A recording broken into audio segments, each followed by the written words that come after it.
Ошо 600 сомду алып келип убагында берип койгондо тигеме кылып. Алгандан дагы эринип отурасыңар. Студенттерди өз китебин сатып алууга мажбурлап жаткан мугалимдин аудиосу атын атагысы келбеген булактар аркылуу бизге жетти.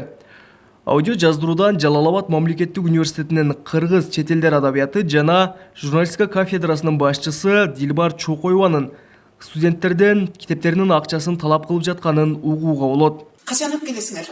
Эртең алып келгиле. 2-3 күн эмес болду. Жетишет, давай эртең алып келгиле. Келбей калган кыздарга айткыла, албагандар алгыла. Сенден кийин дагы 3 келип алган. Бир бала, дагы 2 кыз. Ошону менен 16 китептин акчасы бар азыр силерде.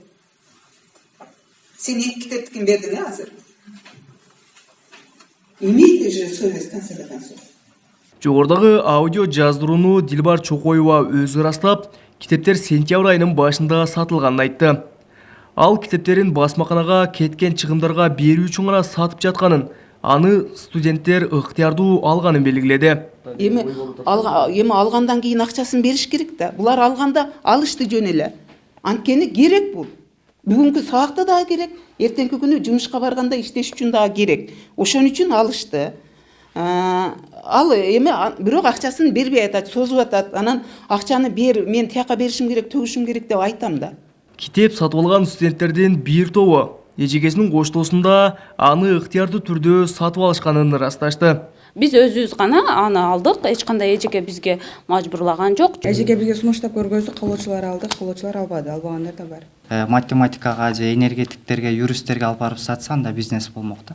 Ал эми биздин өзүбүзгө ошол адистикке байланыштуу болгондугу үчүн муну мен бизнес деп эсептейм. Бирок мугалим жок учурда маектешип, алар алдыдагы кышкы сессияда баа албай калабыз деген кооптонуу менен мажбур түрдө китепти сатып алышканын билдик.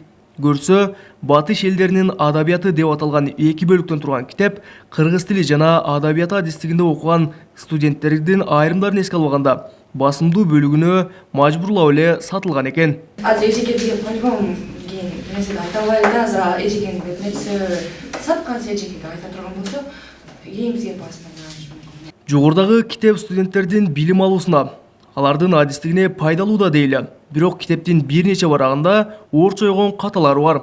Аны китептин автору басмаканадагы катачылык деп гана кутулду. Каталар болсо, эми техникалык катасыз китеп чыкпайт чындыгындачы. Канча карасаң дагы бул тиги эме болуп кете беретчи. Тем более бул башка тилден келген, башка тиги эме болгон үчүн андай каталар болушу мүмкүн. Аны тиги эми техникалык катасыз китеп чыкпайт өзү. Мейли ал басмадан кеткен ката дейли. Ошол каталар менен басылган китепти капчыгы ансыз да жука студенттер 600 сомдон сатып алууга милдеттүү эле деген суроо жаралат. Бул боюнча Жалал-Абад мамлекеттик университетинин ректоруна кайрылганыбызда студенттерге мажбурлап китеп сатуу мыйзамсыз экенин белгилеп, буларга токтолду. Эми мугалимдер китеп сатпайт. Өзү мугалимдер кээде өзлөрүнүн китептерин жазып алат. Анан кызыккан кишилер, мисалы үчүн студент эмес, мугалим деле, студент деле кааласа сатып алганга ал өзүнүн пикири. Атак мындай заставить этип саткан эч кандай эмелер жок. Чокоева менен сүйлөшсөм эч кандай китеп сатуу кыйноо болгон жок деди. Бирок студенттер өзлөрүнүн каалоосу менен ушу китебиңизди сатып алабыз деген болот деп айтты. Окуу жайдын жетекчиси мугалимдердин мажбурлап китеп сатуусу боюнча студенттерден кат жүзүндө кайрылуу боло электигин да кошумчалады.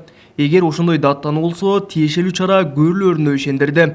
Белгилей келсек, катасы менен басылган Батыш элдеринин адабияты деп аталган 2 бөлүктөн турган китептен 200 даана чыгарылган. Кабылбек Көчкөнбай уулу, Тынчбек Доолдаев, Жалал-Абад облусу.